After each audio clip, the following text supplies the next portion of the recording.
उसी वक्त सांप की नींद खुलते ही वो रमेश को डांसने जाती है। अजी अब सामने देखो, हंडी के अंदर सांप है। रमेश खजूर के पेड़ में चढ़ के हंडी बांध देता है। फिर खजूर के पेड़ से रस हंडी में जमा होने लगा। हाँ, काम खत्म हुआ। बाकी 2 पेड़ में भी हंडी बांध दिया है। आज बहुत देर हो गया, अब मैं घर जाता हूँ। फिर रमेश पेड़ से उतरकर घर चला गया और घर जाते ही आखिरकार वो आदमी गया। मैं तो कब से खजूर का रस पीने का इंतजार कर रही थी। अब जी भर के खजूर का रस पीऊंगी। फिर वो सांप खजूर की पेड़ में चढ़ जाता है और मन भर के हंडी से रस पीने लगता है। आहा, कितने दिनों बाद जी भर कर खजूर का रस पिया। वाह क्या स्वाद था। अब मुझे बहुत अच्छी नींद आएगी। इसके बाद वो सांप अपनी बिल में चला जाता है। फिर सुबह होते ही क्या जी सुनते हो, सुबह तो कब का हुआ है, खजूर की रस कब लाने जाओगे? हाँ भाग्यवान, बहुत देर हो गया। अब मैं जाता हूँ और जल्दी से खजूर की रस लेके आता हूँ। पिताजी, क्या मैं अभी जाऊँ आपके साथ? जाने की कोई जरूरत नहीं, तू बस मन लगा के पढ़ाई कर। ओहो, वो जिद कर रहा है तो उसे लेकर जाओ ना, अब उसे डांट क्यों रहे हो? फिर रतन और रमेश दोनों मिलके खजूर की पेड़ से रस लाने जाते हैं। लेकिन रमेश पेड़ में चढ़ के देखा कि हांडी पूरा खाली, हंडी में एक बूंद भी रस नहीं था। ऐसे कैसे हो सकता है? हांडी में जरा सा भी रस नहीं है। ऐसा तो पहले कभी नहीं हुआ। इसके बाद रमेश मुंह लटकाए हंडी को फिर से पेड़ में बांध देता है। फिर रतन के साथ घर लौट आता है। फिर घर आके अपनी पत्नी को पूरा घटना बताता है। क्या बोल रहे हो? तो क्या रात में कोई चोर आके चोरी करके ले गया? नहीं, ये तो ठीक नहीं। कल मैं भी आपके साथ जाऊंगी, जाके देखना पड़ेगा उधर चल क्या रहा है। लेकिन उस दिन रात को वो सांप फिर से अपनी बिल से निकल आया और खजूर की पेड़ में चढ़ के सारा रस पी जाता है। फिर कहता है, अरे बाप रे, आज तो कुछ ज्यादा ही रस पी ली। तबीयत थोड़ा खराब लग रहा है। अगर हर रोज इस तरह खजूर की रस मिल जाए तो मुझे कहीं भी खाना ढूंढने के लिए नहीं जाना पड़ेगा। मुझे बहुत नींद आ रही है, मैं इस हंडी के अंदर ही सो जाती हूँ। इस पेड़ का मालिक कल सुबह से पहले तो इस तरफ नहीं आएगा और मैं सुबह ही यहाँ से भाग जाऊंगी। ये कह के वो सांप हंडी के अंदर ही सो जाता है। लेकिन अगले दिन सुबह होते ही रमेश और मालिनी मिलके खजूर की रस लाने जाते हैं। फिर रमेश खजूर के पेड़ में चढ़ के रस की हंडी हाथ में लिए। भाग्यवान, हंडी काफी भारी है। लगता है पूरे रात बहुत रस इकट्ठा हुआ है। ठीक उसी वक्त सांप की नींद खुलते ही वो रमेश को डांसने जाती है। अजी अब सामने देखो, हंडी के अंदर सांप है। तभी रमेश डर के मारे हंडी को हाथ से नीचे फेंक देता है। अरे बाप रे, गई रे, मेरी कमर पूरी तरह टूट गई रे। तभी मालिनी ने एक लाठी उठाई। फिर वो सांप की सिर पर जोर से मारी। अरे बाप रे, मेरा कमर तोड़ के शांति नहीं मिली। अब मेरी सर भी फोड़ दिया। अरे बाप रे, मैं यहाँ से जल्दी से भाग जाती हूँ।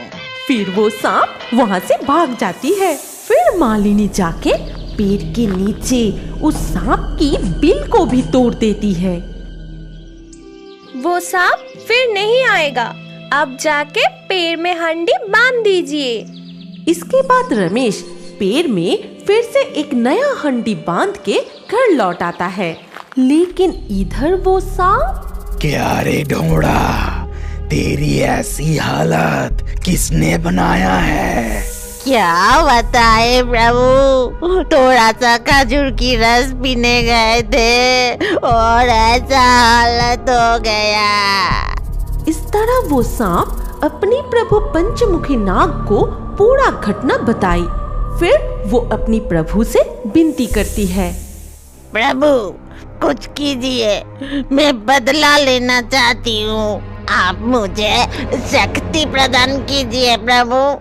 इसके बाद पंचमुखी शेषनाग उस सांप को शक्ति प्रदान करते हैं और कहते हैं, आज के बाद से अगले 3 दिन तक तो इच्छाधारी नागिन की तरह कभी भी किसी का भी रूप धारण कर सकता है और तेरे शहर बन जाएगी बहुत ही भयंकर। जा, इस 3 दिन के अंदर तू अपनी बदला ले ले। फिर वो सांप रमेश के घर के सामने आती है और एक बुढ़िया की रूप लेती है। फिर, कोई है? दरवाजा तो खोलो, थोड़ा पानी मिलेगा क्या? प्यास से मेरा गला सूख रहा है, कोई मुझे थोड़ा पानी दे दो। तभी रतन आके दरवाजा खोलता है और कहता है, आप कौन हो अम्मा? आपको क्या चाहिए? मुझे थोड़ा पानी पिलाओगे बेटा? प्यास से मेरा गला सूख रहा है। ठीक है अम्मा, आप अंदर आइए। फिर रतन उस बुढ़ी औरत को घर के अंदर बिठाता है और अपनी माँ को बुलाने लगा। माँ, माँ, इस बूढ़ी अम्मा को थोड़ा पानी दीजिए। मालिनी एक गिलास पानी उस बुढ़िया को दे के कहती है, ओ अम्मा, आपका घर कहाँ है और इस दोपहर में आप यहाँ क्या कर रहे हो? मैं अकेले ही रहती हूँ, मेरा कोई नहीं है, मैं भीख मांग के ही दिन गुजारती हूँ और मैं घूमते घूमते यहाँ गई। बुढ़िया की बात सुनकर मालिनी को बहुत दुख होता है। अम्मा, मैं खजूर रस से पीठा बनाई हूँ, आप वो खा के कुछ देर इधर ही आराम कीजिए, फिर जाना।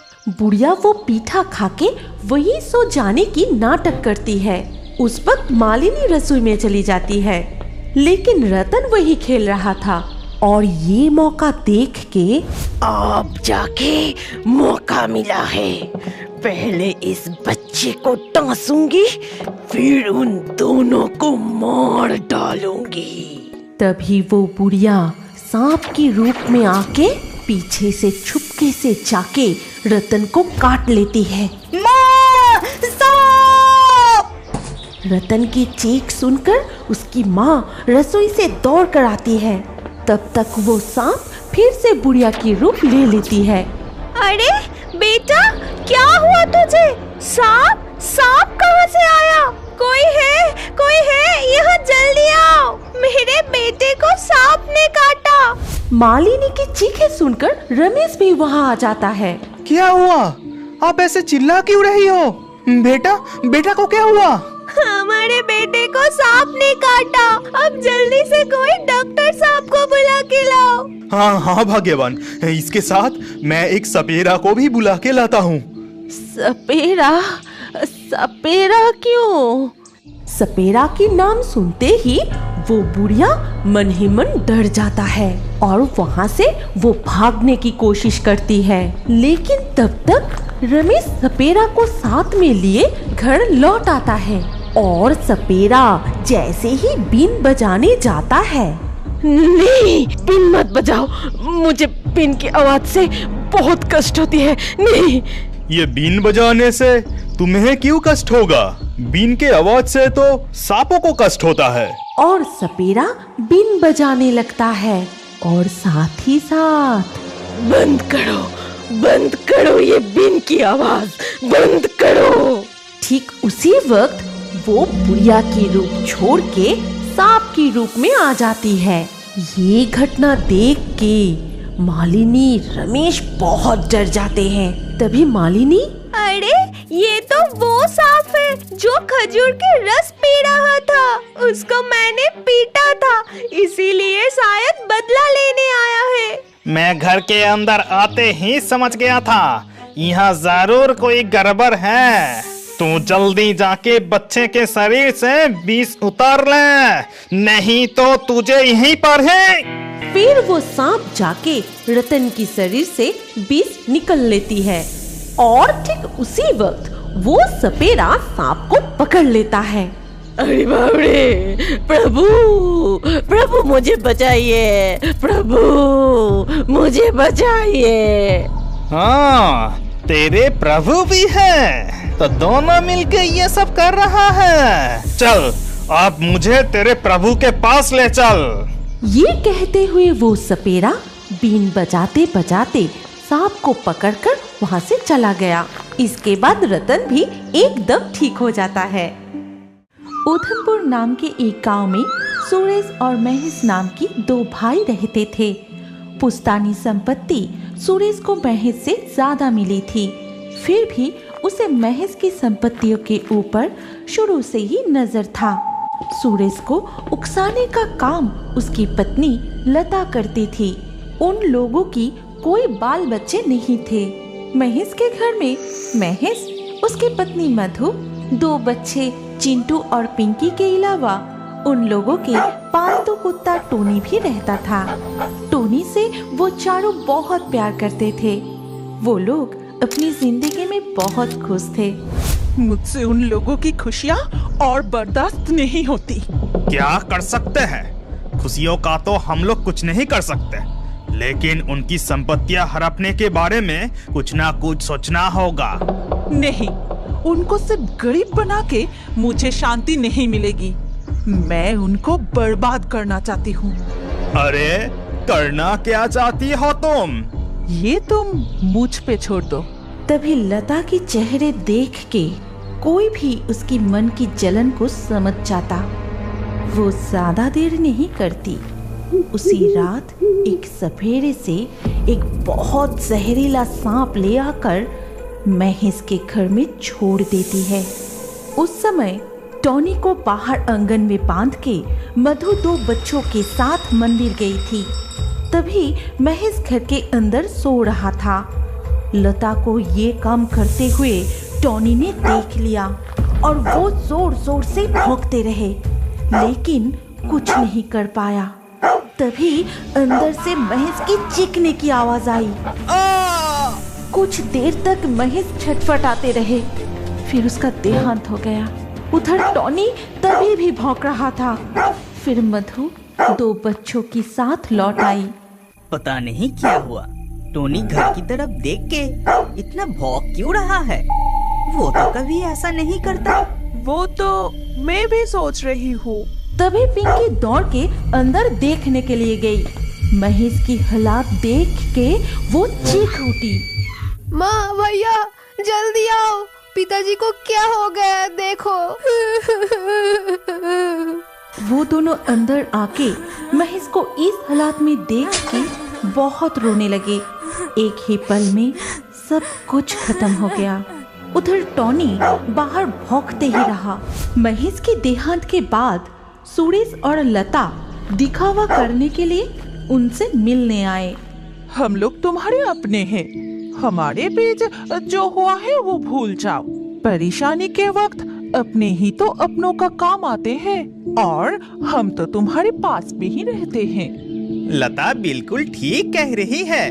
अगर जरूरत पड़े तो हमें जरूर बुलाना। जी जेठ जी, अब क्या ही जरूरत। अब तो सिर्फ इन बच्चों की तरफ देख के ही मुझे जिंदा रहना होगा। बाहर सुरेश और लता को आते देख टॉनी फिर से भौंकना शुरू किया, लेकिन वो क्या बोलना चाहता है ये किसी को भी समझ में नहीं आया। उधर लता कुछ अलग ही चाल चल रही थी। एक तो गया, अब और एक को खत्म कर सकी तो हमारी मकसद पूरी हो जाएगी। फिर जाके मुझे चैन मिलेगी। मतलब तुम क्या कहना चाहती हो? अब उस कलमोही मधु को अपने रास्ते से हटाना ही मेरा मकसद है। लेकिन उन लोगों के छोटे छोटे बच्चे हैं, उन पर तो रहम करो। तुम क्या बच्चों के प्यार में अंधे हो गए हो? अरे अगर मधु को रास्ते से हटा सके तो दोनों बच्चे को भी निकाल देंगे, फिर सब कुछ हमारा हो जाएगा। लेकिन मुझे कुछ ठीक नहीं लग रहा है। बच्चों को अपने माँ बाप से दूर करने का पाप कहीं हम पर न भारी पड़ जाए। अरे कुछ नहीं होगा, तुम सिर्फ मेरे इशारों के अनुसार चलो। फिर लता रविंद्र सरदार के पास जाती है। रविंद्र सरदार से गांव के सारे लोग डरते थे, क्योंकि उसके पास एक पागल बहुत ही खतरनाक सांड था। वो उस सांड को किसी के भी खिलाफ इस्तेमाल करता था। रविंद्र सरदार जी, मुझे आपकी मदद की सख्त जरूरत है। मैं फोकट में किसी को भी मदद नहीं करता। अरे सरदार जी, मुझे पता है आपको अपने मुंह मांगे कीमत मिलेगा। मुझे सिर्फ एक बार आपके वो पागल सांड की मदद चाहिए। रविंद्र सरदार के सांड को किसी का भी कपड़े सुंघाया जाए तो वो सांड उसका शरीर का गंध पहचान के उस व्यक्ति को कहीं से भी ढूंढ निकल के अपनी सींग से धक्का दे दे कर मार ही डालता था। और ऐसा ही कुछ मधु के साथ भी होने वाला था। एक दिन लता अपने साथ मधु का एक कपड़े का टुकड़ा लाई थी। फिर रविंद्र को उस कपड़े का टुकड़ा देती है। उस कपड़े के टुकड़े को सांड को सुंघाते ही वो मधु के घर की तरफ दौड़ना शुरू किया। लो, तुम्हारा काम हो गया समझो। आप मुझे मेरी कीमत दो। लता खुश होके रविंद्र सरदार को बहुत सारे पैसा देती है। उधर पागल सांड जब दौड़ते हुए मधु के घर के सामने आती है, तब मधु आंगन में बैठ के बर्तन धो रही थी। सांड मधु का गंध पहचानते ही उसकी तरफ गुस्से से आगे बढ़ता है और ये देख टॉनी भौंकने लगा। उसके भौंकने की आवाज से चिंटू और पिंकी घर के अंदर से बाहर आई। माँ, जल्दी से अंदर आओ। पिंकी जल्दी से अपनी माँ को खींच के अंदर ले जाती है। सब कुछ इतनी जल्दी हुआ कि सांड थोड़ा घबरा जाता है। मधु सामने से हटते ही सांड की नजर टॉनी पे पड़ता है। तब अंदर पिंकी रोते हुए कहती है, माँ, बाहर तो टोनी अकेला है, अब क्या होगा? भगवान पे भरोसा रख, कुछ नहीं होगा उसे। भगवान हमारे साथ और बुरा नहीं करेंगे। सांड टॉनी को आक्रमण करने ही वाला था कि तभी बगल वाले सुरेश के घर के छत से एक तौलिया उड़कर सांड के सामने आके गिरी। तभी सांड ने वो तौलिया सूंघ ली। फिर वो पागल सांड मुड़ के सुरेश के घर की तरफ चला जाता है और सुरेश के आंगन में पहुंच के पहले सुरेश को अपने सींग से खत्म किया। अरे अरे, ये क्या हो गया? ये पागल सांड तो मधु को मारने वाला था। ये सांड हमारे घर कैसे आ गया और मेरे पति को भी मार डाला। अरे नहीं, ये पागल सांड तो मेरे पास मत आ। भाग यहाँ से। अच्छा। फिर लता को भी वो सांड अपनी सींग से मार डालता है। जैसी करनी वैसी भरनी, हमेशा ऐसा ही होते आए हैं। मधु दोनों बच्चे और टॉनी को लेकर खुशहाल जिंदगी बिताने लगी। सुरेश और लता की पूरी संपत्ति अब उन्हें मिल गया, लेकिन उनके परिवार में महेश की कमी हमेशा महसूस होती रही। क्या आपको पता है, हमारी कहानी के हिस्सा आप भी बन सकते हैं। कैसे? पहले हमारे पिक्सटून चैनल को सब्सक्राइब कीजिए, फिर आपका नाम कमेंट में लिख दीजिए। लकी ड्रॉ के माध्यम से आपका नाम चुना जाएगा और हमारे नए कार्टून वीडियो में किस किस का नाम चुना गया है वो जानने के लिए स्क्रीन के ऊपर इस वीडियो कार्ड में क्लिक कीजिए।